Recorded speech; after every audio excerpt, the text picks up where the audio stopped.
Akárhova kerülök magyarként, nekem a nulláról kell kezdenem. Akkor láttam, hogy mennyi a fizetésem, mondom, hát ezt hogy szeretnétek, hogy ebből megéljek? Kaptam ilyen egyéni díjakat, és akkor úgy volt, hogy oda mondták, hogy csak azért, mert lány vagy. Sziasztok, üdvözlök mindenkit! A Biztin.hu legújabb biztókadásával jelentkezünk. Köszöntök minden régi, illetve új hallgatót, és ezúton szeretném megköszönni az eddigi sok ezer megtekintést. Itt mellettem a linken megtaláljátok az eddigi adásainkat, hallgassátok vissza bármikor. A célunk továbbra is ugyanaz, szeretnénk a magyar sportéletbe egy picit a pénzügyi tudatosságot beépíteni, fölkészíteni a sportolókat a pályafutásuk végére. Megtalálhatóak vagyunk YouTube-on, Spotify-on, Apple Podcast-en, iratkozzatok föl, kövessetek be minket TikTokon, illetve Instagramon, írjátok meg kommentbe, hogy kiket szeretnétek vendégül látni. Azt én látom, tapasztalom, hogy nézitek, hallgatjátok az adásainkat, ennek nagyon örülök. Nagyjából a következő fél éves, egyéves programtervünk megvan, hogy kik lesznek a vendégeink, de tényleg kíváncsiak vagyunk, hogy kire gondoltok ti, kit szeretnétek hallani, legalább egy komment érkezzen ezzel kapcsolatban. Bátran mondjátok, hogy kire gondoltok, kit szeretnétek hallani. Amikor fölvesszük ezt a mai adást, akkor ti még bőven nyaraltok, ezt a pár hetes pihenést kihasználjátok, remélem mindenkinek jól telik, így a sok edzés között a nyaralás, viszont mire kikerül az adásunk, direkt úgy időzítettük, hogy akkor már elindul a kőkemény munka, a felkészülés, és hát nincs is jobb a napi 2 edzés között meghallgatni az új podcast adásunkat, úgyhogy fogyasszátok szeretettel.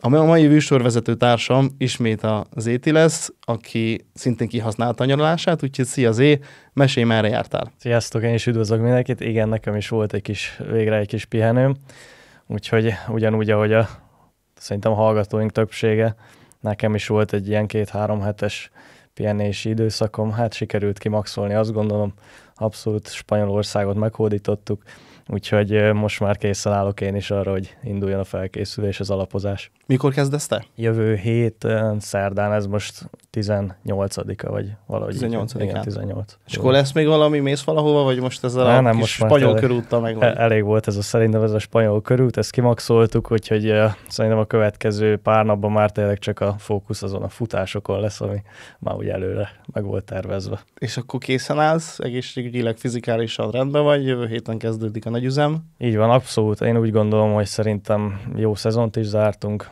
úgyhogy bízom benne, hogy a következőt ugyanilyen jól fogjuk elkezdeni.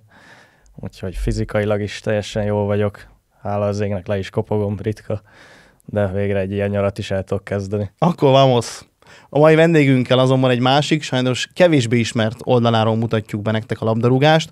A világ egyik legnagyobb múltú csapatának a csapatkapitánya, aki nem véletlen lett 2024 legjobb női labdarúgója, immáron másodjára nyerte el ezt a címet. 120-szoros, több mint 120-szoros magyar válogatott labdarúgó, a válogatottnak is a csapatkapitánya. Nagyon nagy szeretettel üdvözlünk itt téged, Csiszár Henrietta. Sziasztok, üdvözlök mindenkit! Szia, Henri. Neked is azért most kicsit sűrű volt a program, rögtön a bajnokság vége után válogatott összetartás, aztán egy kis tanulás. Hogy vagy most? Fáradtam, de köszönöm szépen, jól vagyok. Ugye, ahogy véget ért nekünk a bajnokság, egyből jöttem haza, és a válogatottban tevékenykedtem, volt 2 mérkőzésünk. Sajnos nem úgy sikerültek, ahogy mi azt terveztük, úgyhogy így egy kicsit keserű a szájíz, ha mondhatom így.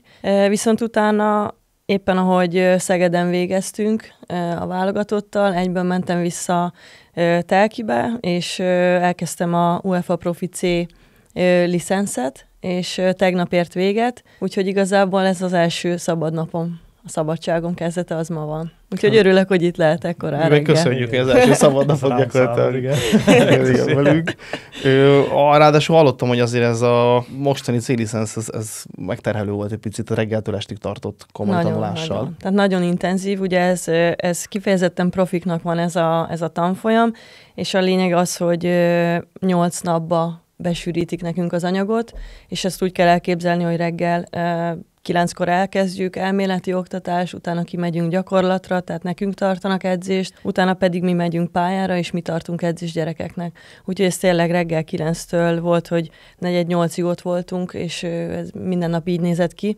Úgyhogy, ahogy mondtam, tegnap volt az utolsó, nagyon intenzív volt, nagyon elfáradtam, viszont új embereket ismertem meg, aminek nagyon örülök, profi labdarúgókat, itthon NB1-ből is, úgyhogy maximálisan pozitív volt, és és nagyon jól éreztem magam. És ilyenkor meg is kapjátok már a licenszet, vagy van valami, nem tudom, záróvizsga, vagy ezt hogy kell képzelni? Nem. Most igazából csak leadták nekünk az elméletet, ugye egy kicsit a gyakorlatba belekóstolhattunk, ugye, hogy edzést tudtunk tartani, és egyébként nagyon érdekes, mert bennem vagyok már a profi fociba 15 éve, 6 éves korom óta focizom. Hát azért azt gondoltam, hogy annyira nagy problémám nem lehet megtartani egy foglalkozást a gyerekeknek, de ugye ezt tanultuk is, hogy attól, hogy valaki játékos, az edzői karrier, ez a szakma, ez teljesen más. Tehát ott ültem a Tisler Patrikkal, a Fecesin Robival, és össze kellett raknunk egy U9-es edzést, és néztünk egymásra, hogy basszus, most mit csináljunk, hogy legyen.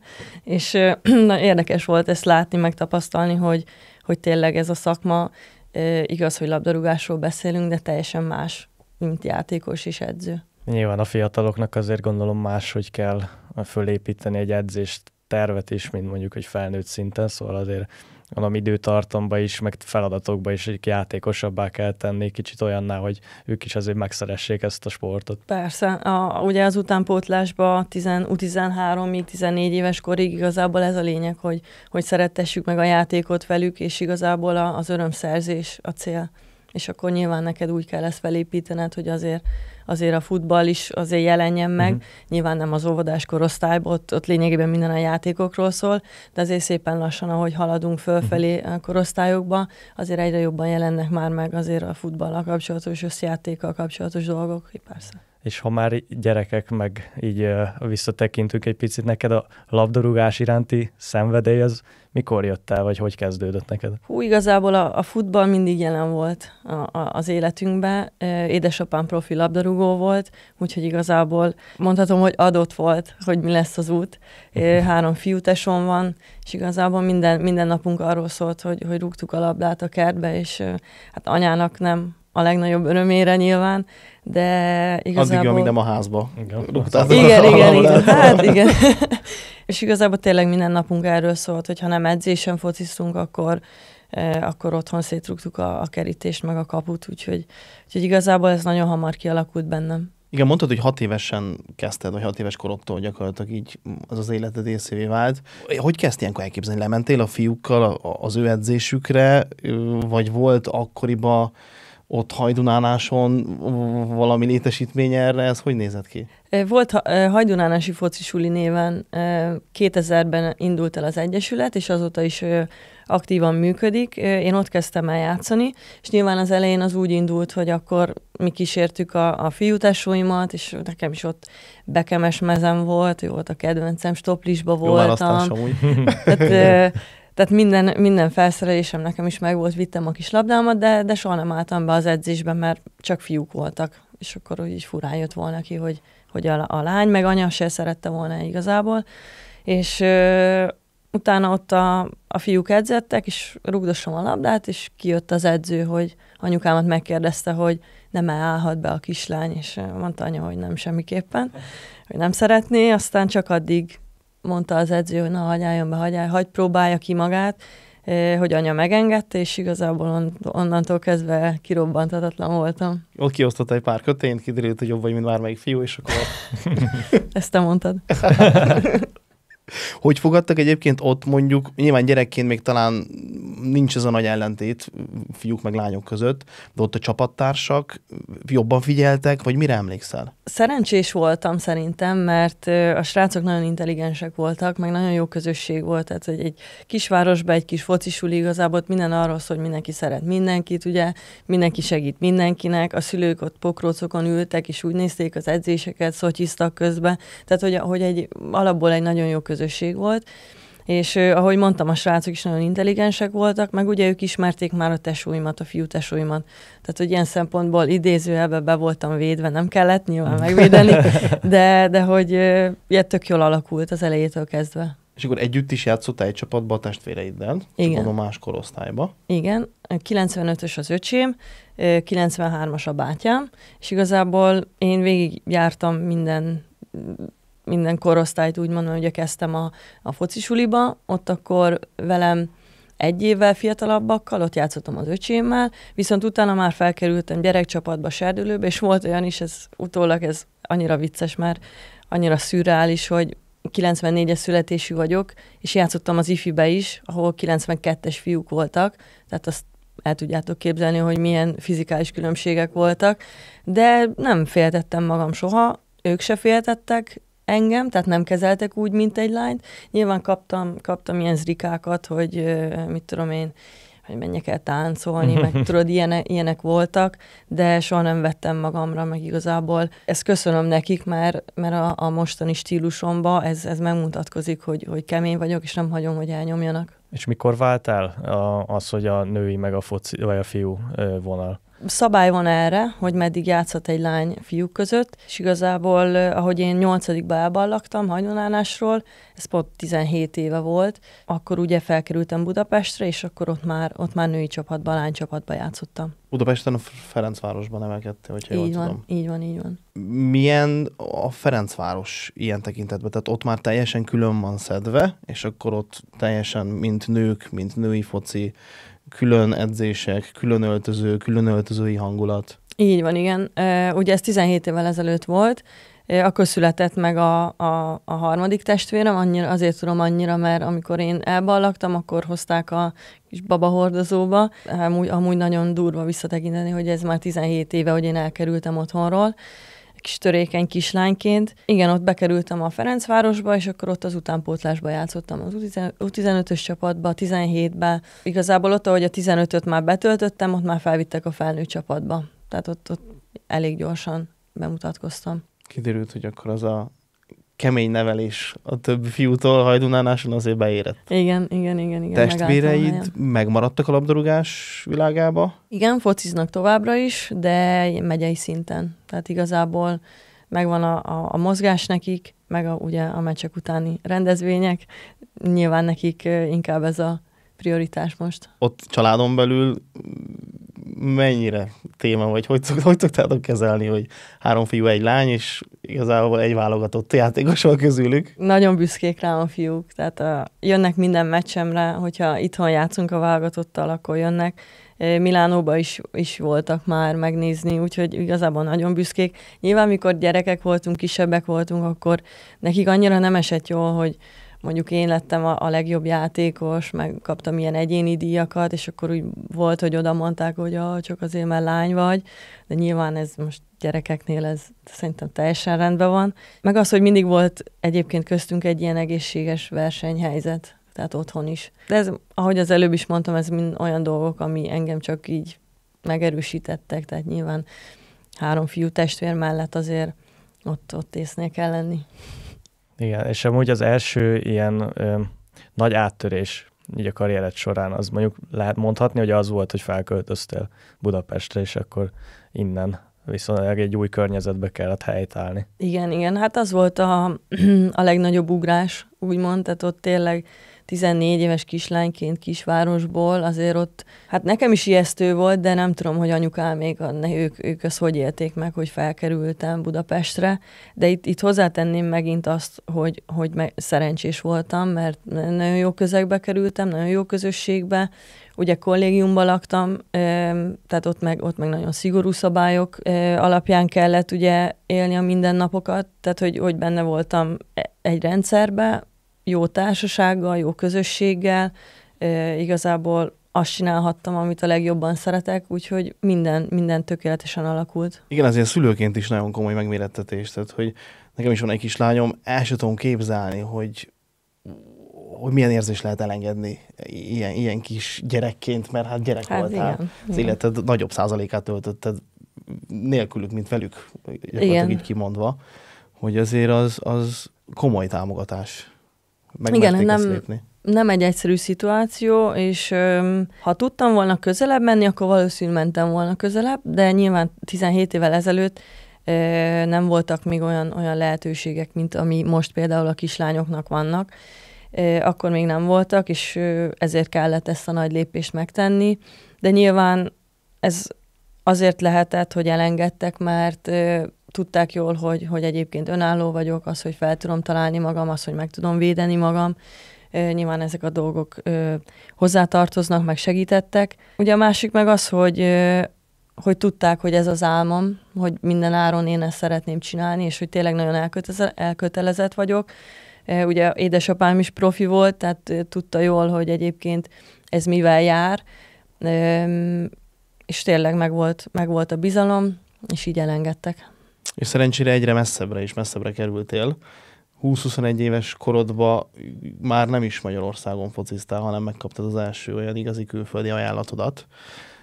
Erre hogy emlékszel vissza? Az első állomásom az Erdélyben volt, ott játszottam egy másfél szezont, és igazából ez úgy mondom, hogy külföldi állomás, de soha nem éreztem azt, hogy külföldön vagyok.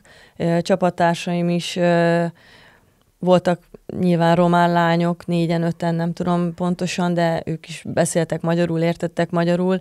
A többi lány, ők meg mind székelyek voltak. Volt magyar lány is.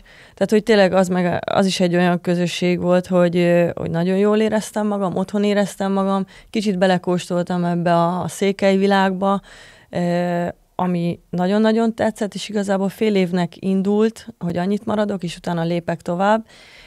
Nyilvánvalóan egy ugródeszkának tekintettem, de annyira jól éreztem magam, meg úgy éreztem, hogy még tudok elsajátítani dolgokat, amit mondjuk Magyarországon nem tudtam, és így lett belőle másfél szezon.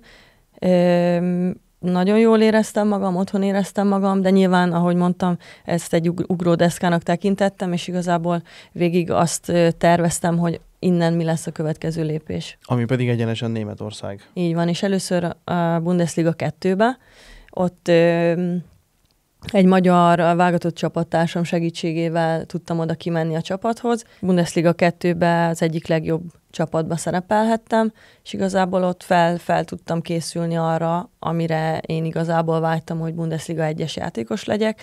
Úgyhogy egy szezon után váltottam, és akkor így kerültem Leverkusenbe, megkönnyítem most a dolgodat, megyek tovább. Úgy kerültem a Bundesliga csapathoz, Bayer Leverkusenhez, és ott kemény 5 évet töltöttem el. Ez nem semmi. És mekkora különbséget érezte egy ilyen külföldi, mondjuk mondhatjuk a Leverkusennél, meg mondjuk a Ferencváros között? Hát óriási különbség persze, de minden téren, tehát infrastruktúra, tehát maga a bajnokság akkor, ugye ez 2016-ról beszélünk, ott akkor szerintem a német Bundesliga volt a világon az egyik legerősebb bajnokság, de Európában biztos. Úgyhogy oda belecsöppentem, igazából nem annyira tudtam, hogy mire számít, csak nyilván volt azért képem, hogy a Bundesliga 2 milyen, de a különbség a 2 és a Bundesliga 1 között azért igen jelentős volt. Tehát ott azért kellett egy kis idő, mire én ott a ritmus fel tudtam venni. Meg ugye, amikor Berlinben éltem, ott leginkább az angolt használtam, mint nyelv. Nyilván jártunk nyelvsuliba, de az annyira nem volt hasznos, ott annyira nem is használtam a nyelvet, meg ugye voltunk 3 magyarok a csapatba, úgyhogy igazából azt úgy ki is használtuk, hogy volt, aki mindig fordított nekünk, és akkor ebbe belekényelmesedtünk. Viszont amikor Leverkusenbe kerültem, akkor nyilván egyedüli magyarként, még külföldi sem volt nagyon más, és ott ugye a németekről tudjuk, hogy az ego, meg stb. De hogy is nem. Náluk nincs ilyen. Ott ugye nem az volt, hogy akkor na gyere, és akkor babusgatunk, és akkor majd angolul jól elbeszélgetünk, hanem első pillanattól kezdve nyomták nekem a németet.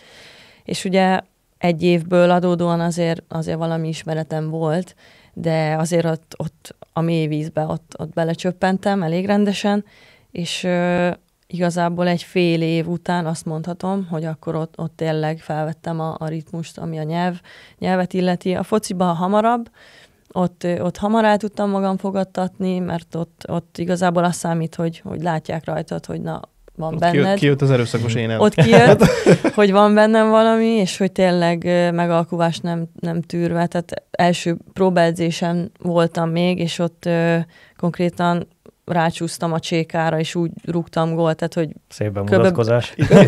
Hát így egyszerre vittem be őt, meg a labdát a kapuba, és álltam fel, és csináltam tovább, és akkor így néztek, hogy na hát benne van valami. És amúgy ezek a dolgok, amik számítanak, meg amivel külföldön te különbség különbséget tudsz úgymond tenni, mert amúgy meg csak egy külföldről jött valaki vagy, tehát hogy addig nem vagy senki, amíg nem tudsz valamit mutatni. Csak valahol meg pont ez a nehéz, hogy nem megilletődötten ott nyelvhiányába azt tudod, hogy mit meg hogyan, hanem ott a pályán egy közös nyelv van, és akkor azt így meg lehet oldani. Így van, nyilván az, hogy a pályán kívül hogy viselkedtem, meg azért nyilván kicsit visszahúzódó voltam, meg annyira nem tudtam kivenni a részem így a csapat életéből az elején, mivel a nyelvi nehézségek miatt meg egy kicsit introvertált voltam, még akkor szerintem mondhatom így. Ez azóta már nem látszik, hogyha számít. De hát nyilván 4 év Olaszország után már egy kicsit azért összeszedtem magam, de nem tényleg az, hogy akkor ott, ahogy a nyelv is jött egyre inkább, egyre több meccset játszottam, akkor úgy belelendültem így a dolgokban, meg tényleg, ahogy mondtam, igazából az első Bundesliga meccsemen, amikor keretbe voltam, ott szerintem nem is állított be az edző, vagy talán beálltam, de csere voltam mindenképpen. Második meccsen beállított, és utána a harmadiktól kezdve végigkezdő voltam. Úgyhogy így ki tudtam magamnak harcolni a helyet. És alakították ki ott olyan barátságot, ami így a klubon belül, ugye német lányokkal, ami mondjuk még mai napig életben van? Úgy vagyunk, hogy nyilván most így a közösségi médiának köszönhetően mindent tudunk egymásról. Az, hogy ilyen napi kapcsolatban, vagy ilyen szorosabb baráti kapcsolatban lennék valakivel, annyira nem mondanám. Inkább az már Olaszországban alakult ki. Gondolom, ők nyitottabbak is, ezért nem így. Persze. Kapcsolat. Tehát ég és föld volt megint. Kapcsolat. Igen. Tehát Németországból, Olaszországba az ugrás az megint minden téren nagyon más tészta volt, hogyha így mondhatom.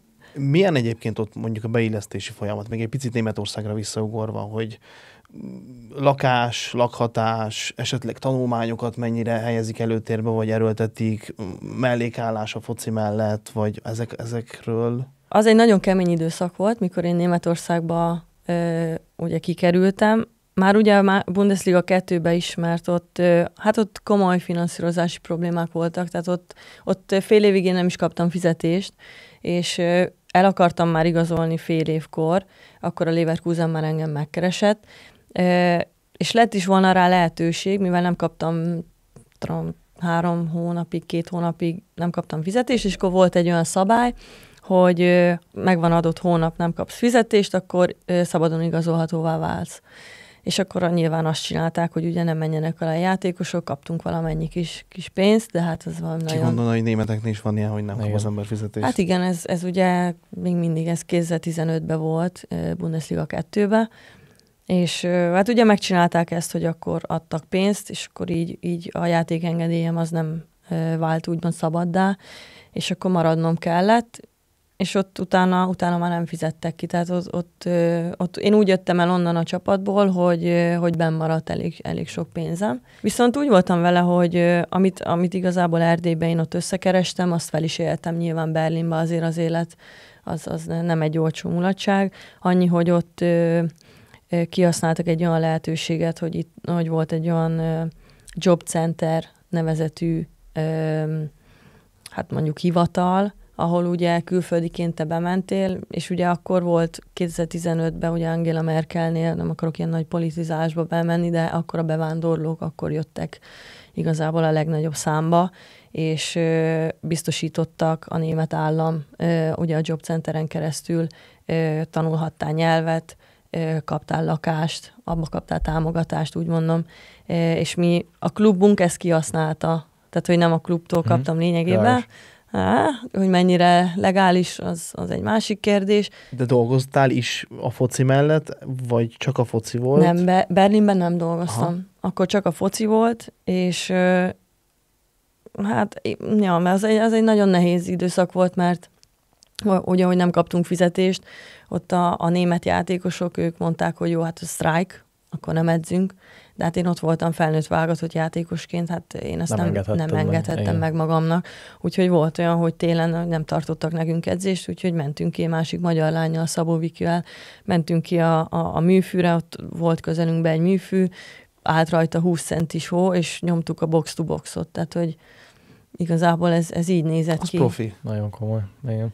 Hát ja, és akkor voltam én 21 éves voltam, de igazából ez nem az, hogy én mit akartam, az nem tudott engem semmi megrendíteni, úgymond. Tehát én tudtam, hogy ennek egyszer vége lesz, meg kell várnom, hogy lejárjon az egy év, az a szezon, és hogy utána én már tudtam, hogy Leverkusenben engem várnak, mert ugye azon a ominózus edzésen, ahol rácsúsztam a csékára, ott az edző mondta már, hogy akkor, ez volt pénteken, hogy akkor hétfőn költözzek, tehát hogy akart. Annyira, de ugye a papírok miatt, meg ugye az elnök ott a berlini csapatban, ő megmondta, hogy nem enged el.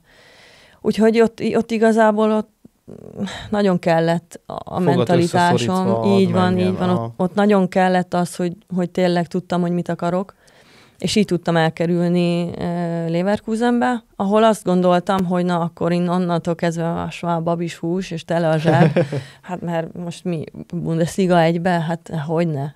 És akkor megveszem az autómat, és akkor jött az első koppanó, hogy akkor láttam, hogy mennyi a fizetésem, mondom, hát ezt hogy szeretnétek, hogy ebből megéljek? Tehát, hogyha amúgy elmondom, most miért nem mondanám el, így talán a mostani női focisok egy kicsit át tudják értékelni a dolgokat, tehát én kerestem nettó 650 eurót akkor Németországban. Bőven elég, 1000-1200 között van egy lakbér, vagy albérlet, úgyhogy... És akkor ugye nem kaptunk lakást, adtak egy lakást, hogy akkor ezt fizessétek, és hárman laktunk benne. Hát mondanom se kell, hogy ugye a fele fizetésem az elment, és akkor maradt egy kis 300 euróm, és akkor éljél. És akkor legyél profi, táplálkozzál jól, figyelj oda magadra. Igazából ott a válogatottnál akkor még volt napi díjunk, most már nincsen, és igazából annak köszönhetően azt a kis pénzemet ugye be tudtam ide hozni, de ott szerintem 1-2 éven keresztül, amit én megkerestem pénzt, azt fel is éltem úgy, ahogy volt. És akkor kaptam lehetőséget dolgozni, de hát az is olyan volt, hogy oda kerültél, és nyilván nyelvi nehézségek, ráadásul szaknyelv, tehát egy logisztika osztályon kaptam lehetőséget dolgozni, de a klub kötelékébe, tehát hogy egyébként egy jó dolog volt, és akkor így kaptam mellékiegészítésképpen ilyen 400 euró környékén még fizetést, úgyhogy így 1000 euróból éltem én igazából Németországba, és akkor ott kellett teljesíteni, meg profinak lenni. Annyira jó, hogy egyébként, hogy ebbe így belemész őszintén, és azt köszönjük, mert pont ez a célunk ezekkel a beszélgetésekkel, hogy egy picit ezt is megmutassuk, meg, hogy te, mint most már azért sokat megélt, igen komoly karrierrel a hátad mögött, hogy tudtad akkor azt így lereagálni, így motivált maradni, kimész Bundesliga 1, atya úristen, az ember leteszi a haját, hihetetlen, hogy milyen szinten focizol, ezzel szembe mellékállásból dolgoznod kell, és meg a kettőből együtt se élsz meg. Hogy tudtad a motivációdat fenntartani? Igazából úgy tudtam, hogy mindig tűztem ki magam elé célt. Tehát úgy voltam vele, hogy ha nem Leverkusenbe, akkor lesz majd egy következő. Az, hogy tudtam, hogy egyébként nyilván a bajnokságon belül Leverkusen legalul volt, de például ott volt egy Jakab Zsani, aki meg a Wolfsburgba játszott, az meg a másik véglet volt, mert ugye ő kétszeres BL győztes, nem tudom hányszor nyerte meg a bajnokságot, a kupát, és tudtam, hogy én azzal a munkával, szorgalommal, ahogy én eddig az kis életemet éltem, én tudtam, hogy én el fogok jutni valahova. Hogy mikor és hova, az nyilván az volt a kérdés, de tudtam azt, hogy én ebből nem engedhetek. És igazából így építettem folyamatosan magam. Utána bejött a képbe egy menedzser, mert addig ugye nem dolgoztam, csak inkább segítettek, úgy mondom. Bejött egy menedzser a képbe, nyilvánvalóan ott már ő tudott nekem szerződést kiharcolni, tehát ott akkor már elindult ez a dolog. Utána a munkában is már egyre jobban éreztem magam, igazából az is adott egy löketet, és akkor így szépen így 5 évig építettem magam Németországba, és akkor ott már kaptam például ilyen meccspénzeket, és ugye minden szezonomban végig játszottam, tehát hogy ez egy nagyon jó dolog volt, hogy nem voltak sérüléseim, mindig tudott rám számítani az edző, és igazából ugye az alapfizetésem megvolt, és akkor volt meccspénzem, és azzal tudtam úgy magamat építgetni, félretenni, akkor ugye a munkában is kialakult már a rendszer, hogy mikor megyek, mert egyébként ez egy ilyen 20 órás munka volt, és meg volt a max, hogy nem kereshettem többet, mint 450 euró, mert az volt ugye az adómentes, tehát azt megkaptam. Hihetetlen, amúgy. Ja. Még az is le volt korlátozva.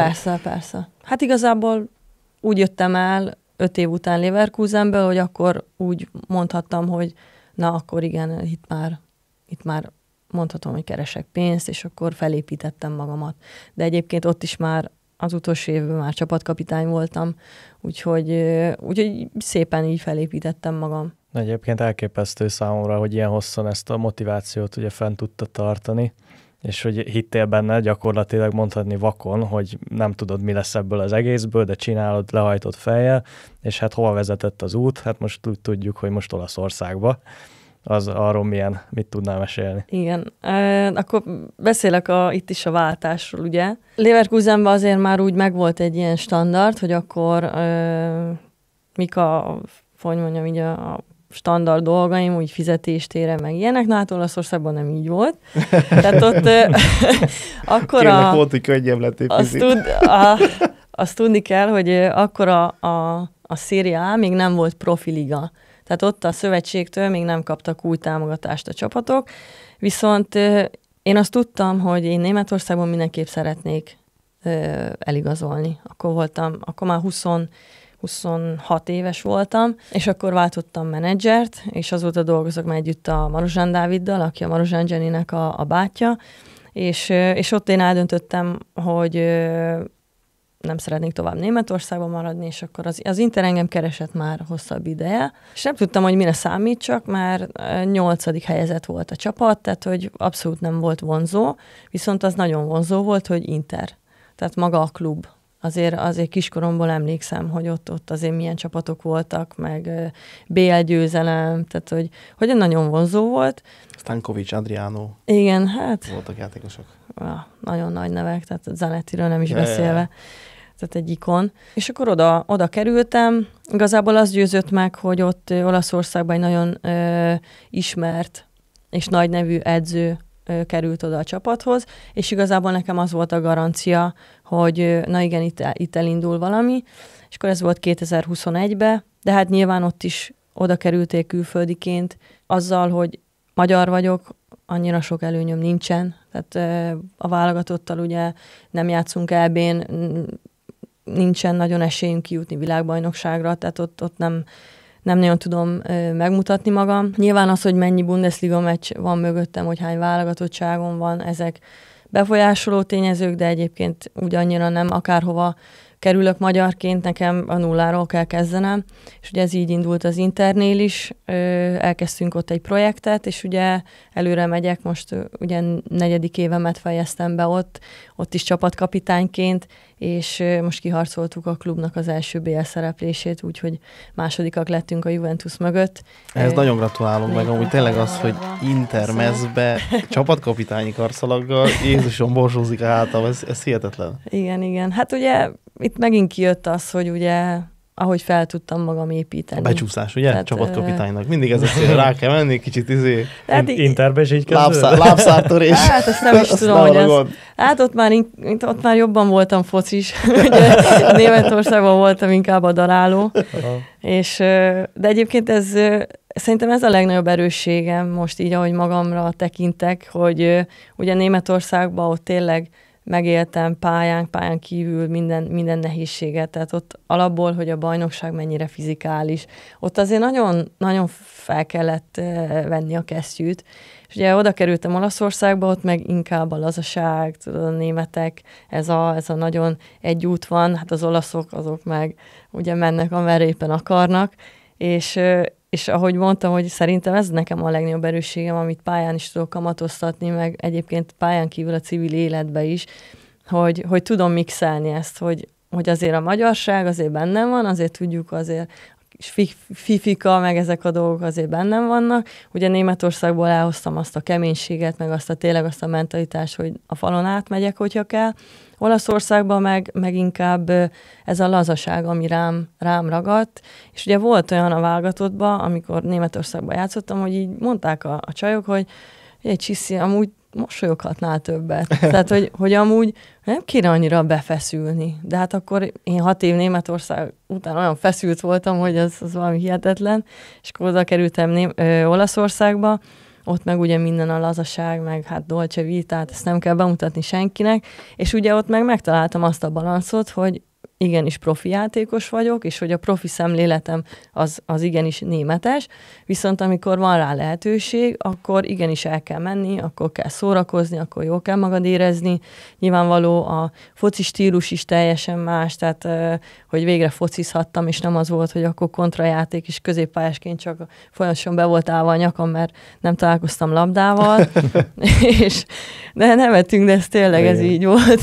És ugye Olaszországban meg bejött a taktika, úgyhogy 27 évesen úgy elkezdtem úgy a fociról is tanulgatni, hogy nem csak a fizikális dolgok számítanak. Ez szerintem egy nagyon nagy előnyöm nekem, hogy én ezeket a 3 dolgot, ezt a magyar virtust, a német keménységet, meg az olasz lazaságot, szerintem ezt nagyon jól tudom összemixelni. Akkor ezek szerint ennyire jó alkalmazkodó vagy, hogy ezeket magadba tudod szívni, és nem az, hogy az egyiket elfelejted, és akkor csak a másik, igen, hanem mindegyiket ötvözve született meg akkor a mostani igen, Csiszemelé. megérkeztem. És amúgy erről nagyon sok visszajelzést kapok pályán is, csapattársaktól, meg nyilván pályán kívül is civil életben, hogy jóval többet mosolygok, hogy azért úgy kiszínesedtem, úgy mondom, tehát a pályán is azt éreztem, hogy beleszürkültem, tehát hogy mindig volt egy jó, megbízható teljesítményem, meg mindig a csiszi mindig ott volt, tehát hogyha segíteni kellett, hogyha így vagy úgy, de azóta szerintem Olaszország óta azért sokkal több plusz tudok belevinni, és azt gondolom, hogy minden téren fejlődtem, emberileg is, meg játékosként is. Azért egy vezető szereped van, azt gondolom, így akár a női labdarúgáson belül is, és hogy ezt hogy tudod kezelni, amikor mondjuk a média előtt kell szerepelni, mert tudjuk, hogy nem, hogy összehasonlítva a férfi labdarúgást a nőivel, nem kap akkora hangot talán a női vonal. Alulértékelt, nem kicsit. Alulértékelve van, igen, és neked van benned ilyen gondolat, hogy mondjuk ezt te szeretnéd, mint vezetőként valahogy változtatni ezen? Nekem, mint játékos, például, hogyha most itt a szövetségen belül itt a válogatottra gondolok, nagyon, nagyon nincsen ebben nekem beleszólásom. Tehát évek óta mi próbáljuk elérni a szövetségnél, hogy hadd legyen a nőknek is külön Instagram oldala például.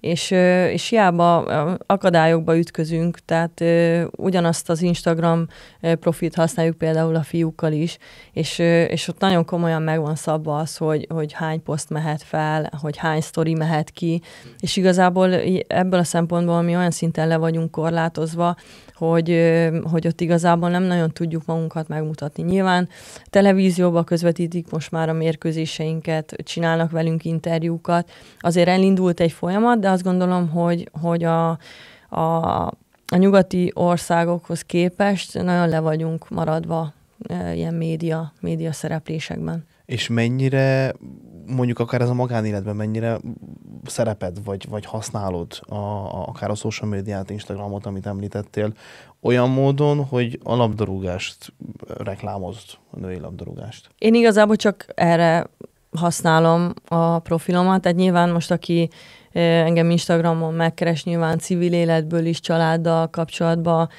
találnak posztokat. Az igazság az, hogy ezt nem tudatosan csinálom, és ebbe pedig nagyon nagy lehetőségek lennének, és tudom is, meg sokan mondják is, hogy ebbe kéne egy kicsit fektetni, és egy kicsit jobban próbálkozni vele.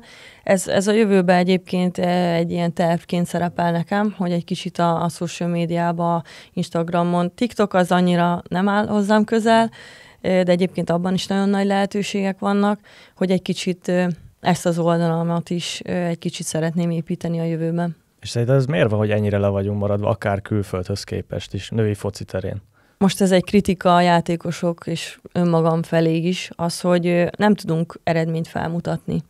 Tehát addig, amíg mi nem fogunk szerepelni egy világversenyen, addig én nem is nagyon váratom el a közvéleménytől, hogy minket szeressen. Tehát, hogy ha nem adunk nekik igazából ilyen eredményt, addig nagyon nehéz lesz. Viszont itt jön a másik oldal, hogy vajon megkapunk-e minden olyan segítséget, ami mondjuk ehhez kell. Nyilván most ebbe nem fogok belemenni, de azt gondolom, hogy bőven van még előttünk, és akkor visszatérek, hogy ne mentsem magunkat. Most egy olyan nemzetek ligája szereplésen vagyunk túl a női válogatottal, hogy hát most ilyen nagyon erős szavakat nem akarok, de nagyon csúfos, és ugye a B-ligából most kiestünk a C-be. Hát nyilván nagyon, nagyon csalódottak vagyunk, meg egy kicsit így magunkkal szemben szerintem jobban kritikusnak kell lenni, és jobban el kell gondolkodnunk egyénenként, hogy mi az, amiben mi tudunk tenni egyénileg, ami aztán ugye a csapatot később segítheti. Úgyhogy most igazából így nehéz volt így a nyárba beleindulni, mert ahogy így kezdtük a beszélgetést, ugye a válogatott miatt nagyon keserű a szájíz, és a C-ligából fogunk majd indulni a következő évben. Igazából itt nekem megfordult a fejembe, hogy lehet, hogy elengedem a válogatottat, ezt is tök őszintén elmondom, mert a mentális rész az egy nagyon komoly, azért itt a sportvilágában tudjátok ti is, és az, hogy én 13 éve én felnőtt válogatott vagyok, és igazából azt érzem, hogy egy helybe tapicskolok, és nem nagyon tudok haladni, és ugye az én személyes karrierem, tehát ami a klubokat illeti, ugye, ahogy elmondtam, mindig volt következő lépés, és mindig tudtam ugye építkezni. És valahogy a válogatottnál ezt nem érzem, hogy ez meg lenne. Kicsit ilyen állóvíz, és egy éve dolgozik velünk a Szarvas Alexandra, és igazából vele én azt gondoltam, hogy na igen, elindultunk, kialakult egy tök jó közösség, van egy jó csapatunk, jó játékosokból álló csapatunk, és mégis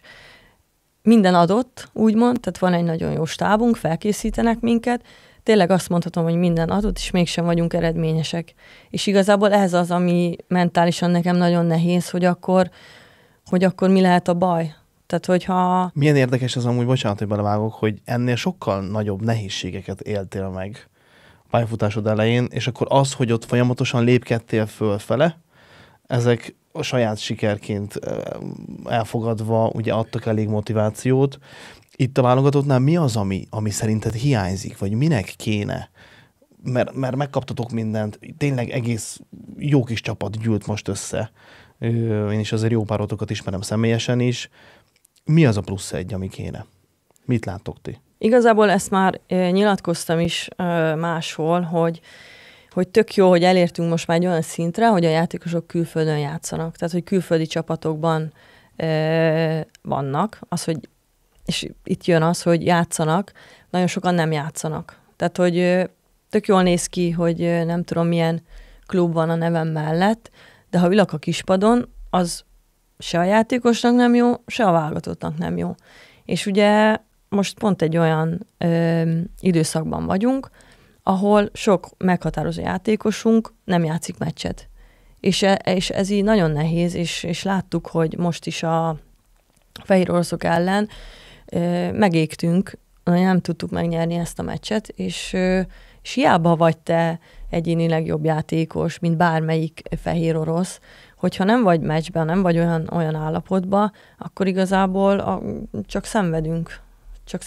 És én a meccs után beszéltem a csajokkal, és mondtam, hogy igazából itt több felelősséget kell vállalni egyénileg, mert igazából az egyéni felelősségvállalás nélkül itt ez a csapat nem fog nagyon elindulni. Hiába vannak meg jó képességű játékosok, jó stáb, minden tárgyi feltétel ugye adott.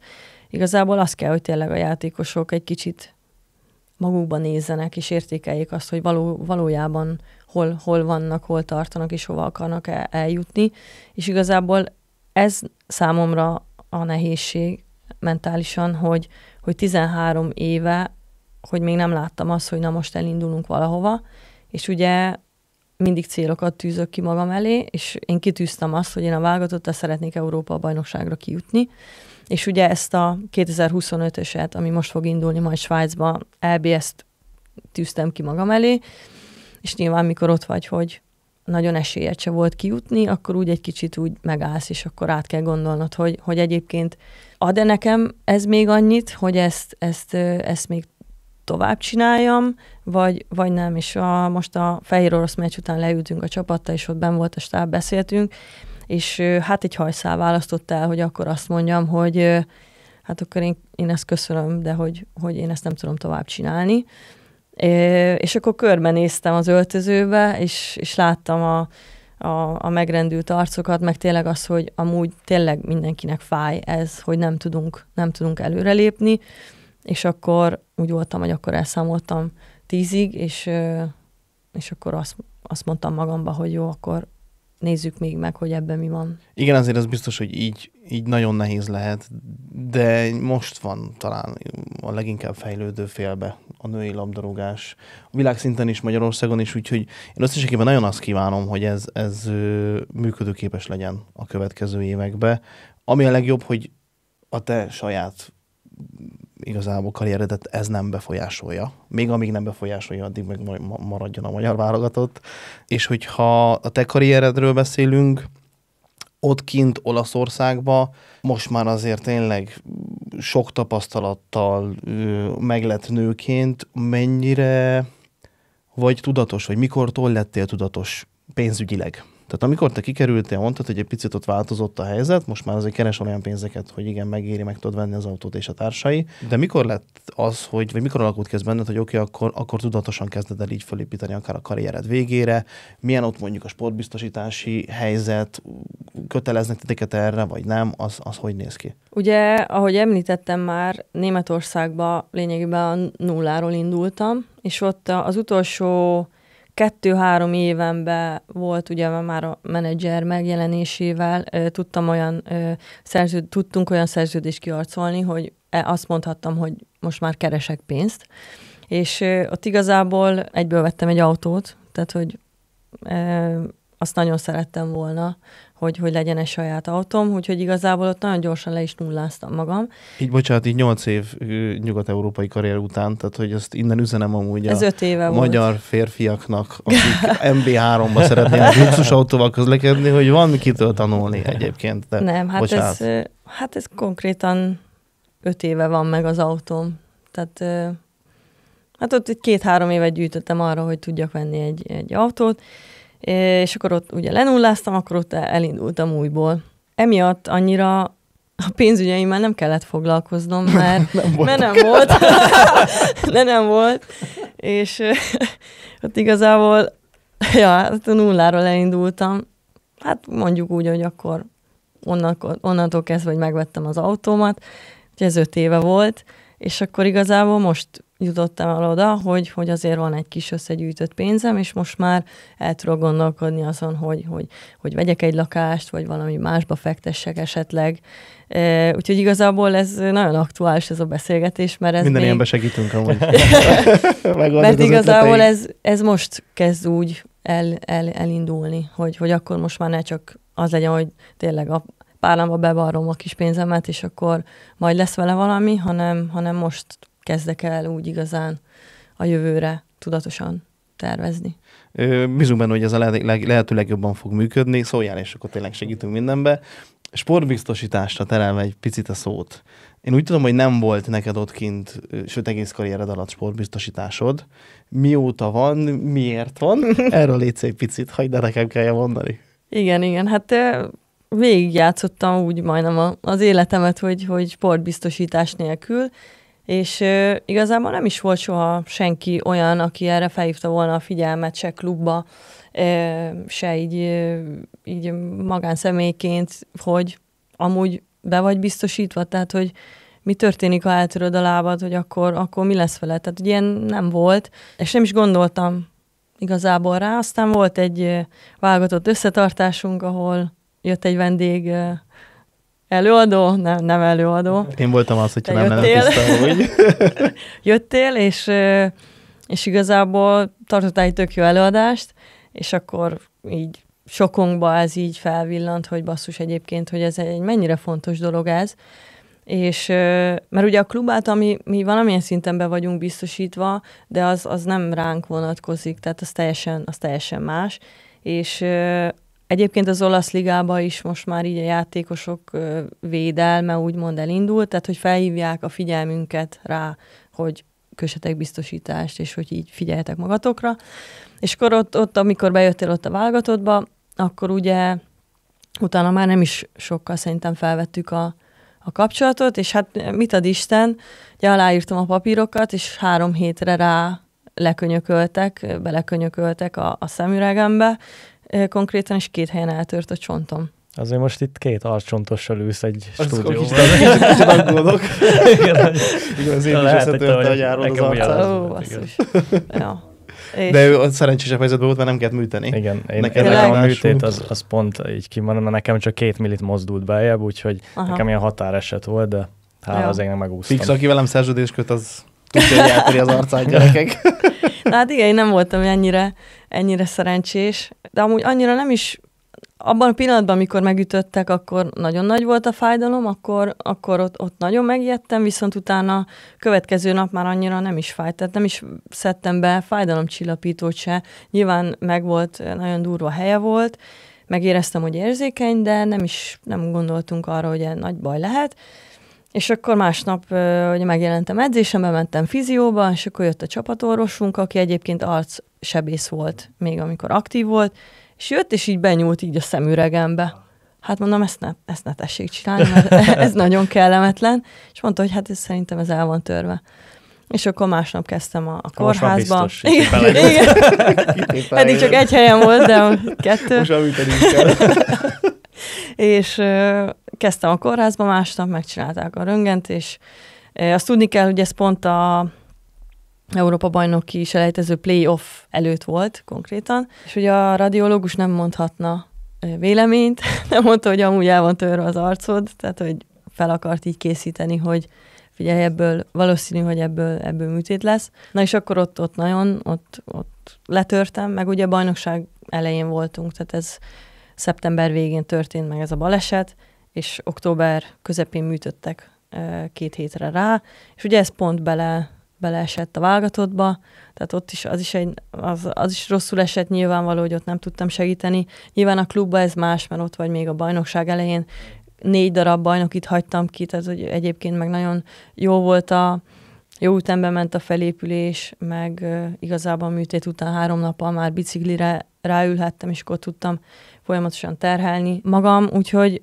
egyébként tök gyorsan visszajöttem ebből, de hogy egyébként milyen érdekes, hogy konkrétan 3 héttel az aláírás után ez megtörtént, és valahogy mondom, hogy így kellett lennie, de hogy utólag visszanézve idézőjelben ez jól alakult, és egyébként itt, hogyha ilyet csinálhatok, szeretném felhívni a figyelmét a női játékosoknak, mert gondolom férfi fociba, ezt inkább mondjátok meg, hogy azért jobban jelen van már szerintem, hogy kötnek biztosítást, vagy alakul. Azért még a tudatosságot még azért simítani kell, de... Viszont nőknél ráadásul úgy, hogy ugye nálunk a sérülésveszély sokkal magasabb, mint a férfiaknál, ugye így a testfelépítésünk, alkatunkból ugye adódóan.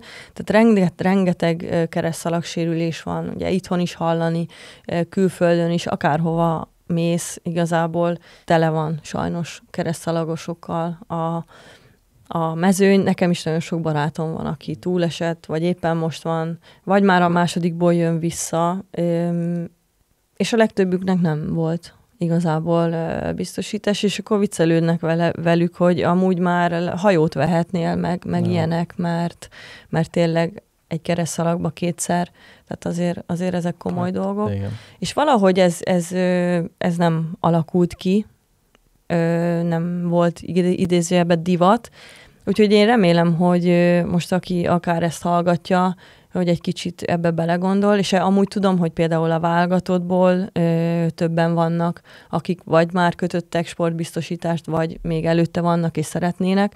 Úgyhogy ez egy nagyon fontos dolog, hogy tényleg ebbe is legyünk tudatosabbak, mert tényleg a baj az egy pillanat alatt megtörténik, ráadásul nyilván a fociba meg már küzdősportba át tud menni néha, Így van. Hogy tényleg erre is hangsúlyt kell fektetni. Így van, és amúgy ilyenkor amúgy arra az jut eszembe mindig, hogy azt szoktuk ugye beszélni, hogy ugye 2 sportoló létezik, vagy focista, aki ugye egy karriert lehúz sérülés nélkül, ilyen valószínűleg nagyon ritka, inkább az, aki volt már sérült, vagy még nem sérült meg. Igen, mert hogy elkerülhetetlen, tehát a kontaktsportról beszélgetünk, elkerülhetetlen, és azért egy sérülés tudjuk nagyon jó, hogy sok-sok 100 000 vagy akár millió forinttal is járhat, mire az ember újra a pályára tér. Erről még egy mondatot, hogy anyagilag hogy jöttél ki ebből a sérülésből? Egészen jól. Egészen jól. Most a számokat nem mondok, de nagyon meglepődtem. Tehát én annyira nem voltam képbe ezzel, hogy ez hogy működik. Ugye mi megkötöttük a biztosítást, és akkor egy felsorolás szinten ugye ott volt, hogy műtéti, baleset, ugye csonttörés, meg kórházi ápolás. Azért nem mondod az egészet, mert lemásolják a konkurenciát. Ja. Tehát, hogy amit így összeraktunk, én nekem fogalmam nem volt, hogy akkor ez most hogy fog kinézni. És akkor ugye nekünk hát egy-két nehézségbe ütköztünk így az olasz nyelv miatt, ugye, hogy akkor most fordítassuk le a papírokat, most akkor az mekkora... Rugalmasak voltak az olaszok is ebbe. Mekkora, mekkora nyűg lesz ez, és akkor ott emlékszem, hogy edzés után ott hívtál, és akkor beszéltük, hogy na akkor, nem tudom, 50 000 forint volt a fordítás, vagy ilyenek, és úgy voltam bele, hogy úristen, most kapok 100 000 forintot, most abból 50 000 már elment a fordításra, tehát hogy tényleg annyira nem voltam képbe ezzel, hogy ez hogy működik, tehát hogy oké, befizetem havonta XY összeget, és hogy ja, de elég hamar megtapasztaltam, hogy működik, úgyhogy mert azért nagyon sokat számít az, hogy tényleg te ilyen szinten be vagy biztosítva, és megtörténik a baj, és ott vagy, hogy műtenek, és stb. Igen, én innen is amúgy köszönöm még egyszer a bizalmat, mert azért maga az ügyintézése volt ennek az olasz történetnek köszönhetően a leggördülékenyebb, de igen, azt gondolom, hogy ez megérte, és azt is köszönöm, hogy erre így fölhívod a hallgatóknak a figyelmét, hogy igen, el lehetne szórni ezt a havi pár 1000 forintot, vagy pár 10 000 forintot másra is, viszont amikor ott van a baj, és csippan a számlán az a sok 100 000, vagy akár sok millió forint, annak azért úgy az ember tud örülni ilyen tekintetben. Igen, abszolút. Úgyhogy örülök. Mi az, amit így összességében az egész karrieredet figyelembe véve üzennél, vagy átadnál a fiatal sportolóknak? Én szerintem bátran mondhatom, hogy nem csak nőknek feltétlen, mert rengeteg férfi tanulhatna, sőt majd az összes abból, amit te végigcsináltál. Mi az, amit üzennél, vagy amit így átadnál tapasztalatokból? Hát talán az első és a legfontosabb, hogy merjünk nagyot álmodni. Tehát sokszor visszatértem arra, hogy kisvárosi lány, meg kis magyar lány, meg ilyenek, de igazából ez volt az alapja, hogy én onnan mertem egy nagyot álmodni, és én azt mondtam, hogy már pedig én Bundesliga játékos leszek, és az, hogy kitűztem egy célt, ez a legfontosabb, hogy ki kell tűzni egy célt, akár egy olyan álmot is, ami elsőre lehet, hogy úgy tűnik, hogy nem is megvalósítható, de hát az álom az pont, hogy erről szól. És igazából, amikor tesszük a lépéseket és dolgozunk valamiért, akkor tudjuk azt is átértékelni, hogy ugye az idő során, ahogy ugye idősödik a játékos is, hogy amúgy reális-e, amit szeretne. Mert sokszor ugye nyilván most az új generációban ezt látom, hogy mondjuk lehet, hogy megvan az a rész, hogy nagyot álmodnak, de mondjuk az nagyon irreális. Hogy ebbe megtalálni tényleg a balanszot, hogy legyen egy álmodj először, viszont utána tudd átvariálni úgy a dolgaidat tudatosan, hogy lásd, hogy hova tudsz elérni. Meg igazából az, ami a saját példám, hogy ne adják fel soha. Ez nagyon közhelynek tűnik, de tényleg nekem hány és hány olyan lehetőség, vagy olyan dolog lett volna, hogy na jó, hát ez nekem most így nem ad nagyon semmit, akkor kiszállok, és akkor dolgozok, vagy ilyenek, de a sport iránti szeretet, meg a motiváció az mindig erősebb volt. Hogy igazából ezzel kezdeném, hogy tényleg álmodjanak nagyot, és legyenek tudatosak, és bármennyire is nehéz ebbe a világba, legyenek türelmesek. Mert én is igazából mondhatom 28-9-30 éves koromra értem el oda, hogy azt mondom, hogy na igen, megérkeztem, és hogy én vagyok Csiszár Henrietta, ez a játékos vagyok, és ez az ember vagyok. Nyilván ebben a mai világban türelmesnek lenni nagyon nehéz, de aki esetleg ezt meghallgatta, ezt a podcastot, hallhatta, hogy egyébként így is lehet lépésről lépésre. Igen, azt gondolom, hogy mindkettőnk, sőt, majd az egész ország nevében mondhatom, hogy nagyon büszkék vagyunk arra, amit te megcsináltál, és nagyon szépen köszönjük ezt a mai beszélgetést, ezt a sok erőt, energiát, hitet, amit átadtál itt nekünk. Én azt kívánom mindenkinek, aki hallgatta, látta és sportol, hogy ha csak fele ennyire hisztek abban, amit csináltok, és vagytok kitartóak és motiváltak, biztos, hogy sokra fogjátok vinni, úgyhogy köszönjük szépen, én nagyon nem is tudok a végére mit mondani. Hálások vagyok, hogy itt voltál. Én köszönöm a lehetőséget. Köszönjük szépen. Köszönöm.